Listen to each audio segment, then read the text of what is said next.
Hey guys, my name's Lost, and I'm going to show you how I made this artwork of Mumei from Hololive. So, funny enough, my last video I did a short and I did an actual video. Now, in the short, I received a comment that made me both happy and sad. I know it was meant to be said as a compliment, but I did receive a comment that was like, oh, I thought this was AI, you're very talented. And like, it's one of those things that like, it made me both happy and sad. Because it was like, oh, well, they clearly meant it as a compliment, so I'm not going to be offended by it because they're saying that my artwork looks really, really good. Because, let's be 100% honest, AI may not get a lot of things right, but it gets enough right to where people still think it looks pleasing. And that's not the same for everyone, but it's one of those things that I received the comment and it was like, be a cool person, don't get upset. But yeah, it was meant as a compliment, and I chose to take it as a compliment because that was their intention. Their intention was not to be rude or insulting. I do find a lot of artists can get very touchy about having their work compared with AI, but I would actually advise to temper your frustration.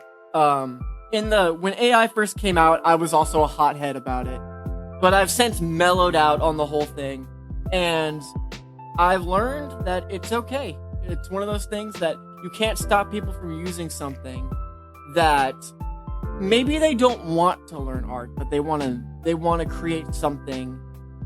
So it's one of those things that though they aren't an artist that they're using AI, they are somebody who is just trying to experiment. And as long as you're not trying to sell it or pass it off as your own creation that you did yourself, I actually don't have a problem with you using AI. Personally, I think for personal use and to try it out as a fun toy, it's perfectly fine.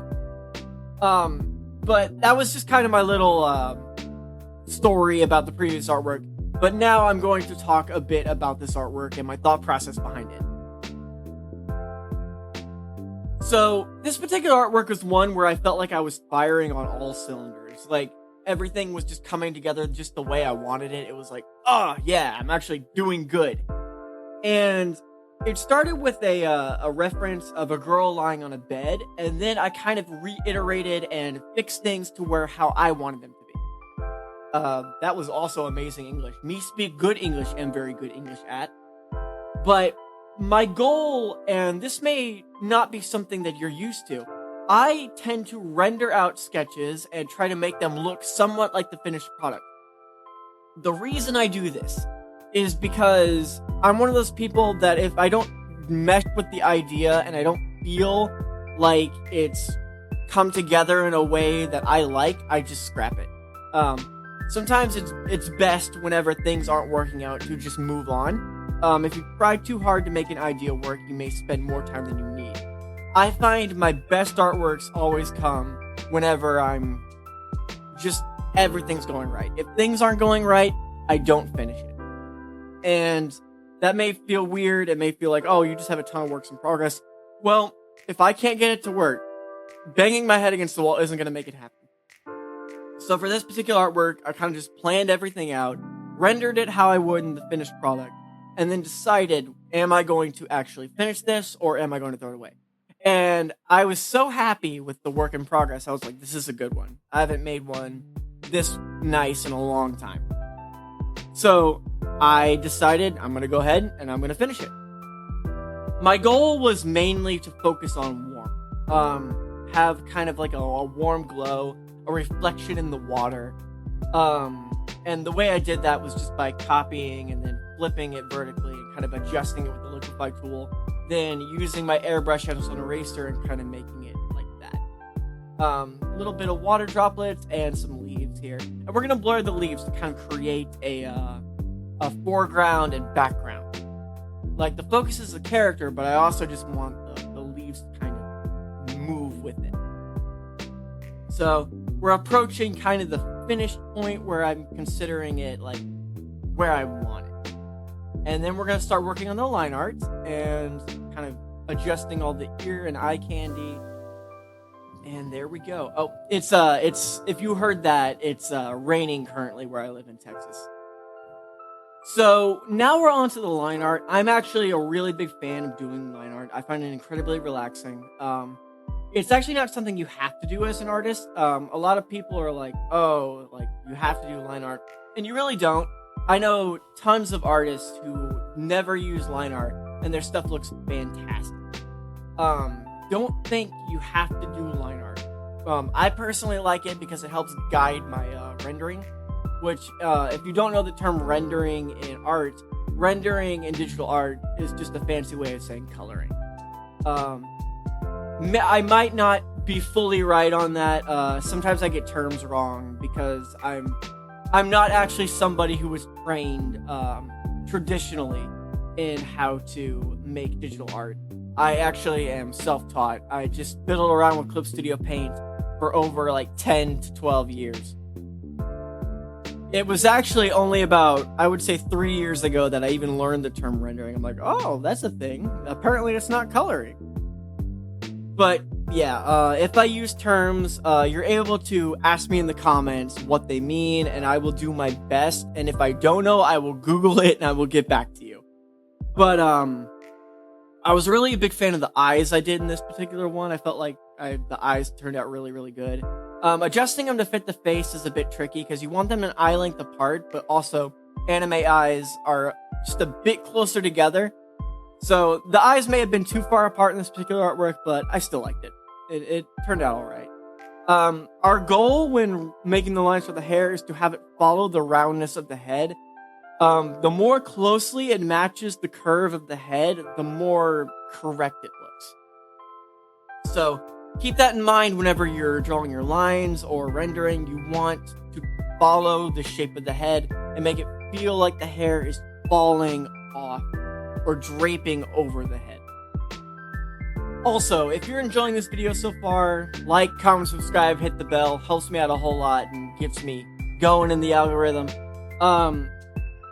I started this new channel because my old channel, I neglected it for 2 weeks, and YouTube was like, oh, that's bad, so we're going to never push you in the algorithm again.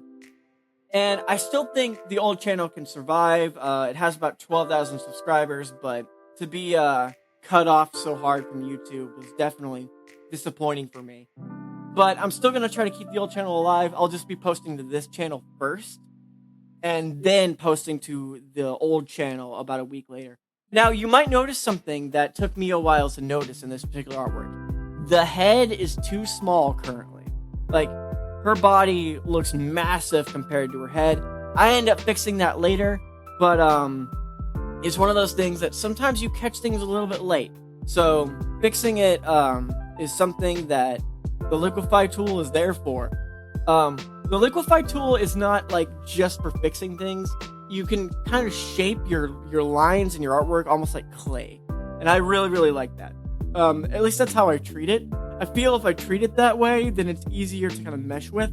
But it's also important to remember that liquify bends things, so you can never unbend it. So you want to make sure that if you don't like how you've edited something, that you back out of it, undo all of it, and then try again. And eventually you start to get really, really good at the liquify tool. So take it easy with the liquify tool, kind of practice it, but like don't like fully commit if it doesn't look right. Just back out and try again. So we're adding lots of highlights, kind of planning out the general mood. Again, we're going for that warm vibe. Now, whenever I make highlights, my goal with them is usually using Add Glow. Add Glow provides a level of saturation that I feel is better than others.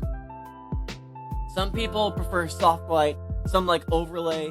I like Add Glow. This is also known as color dodge in Photoshop, and I believe Paint Tool Sai does Loom Glow. But those are the names.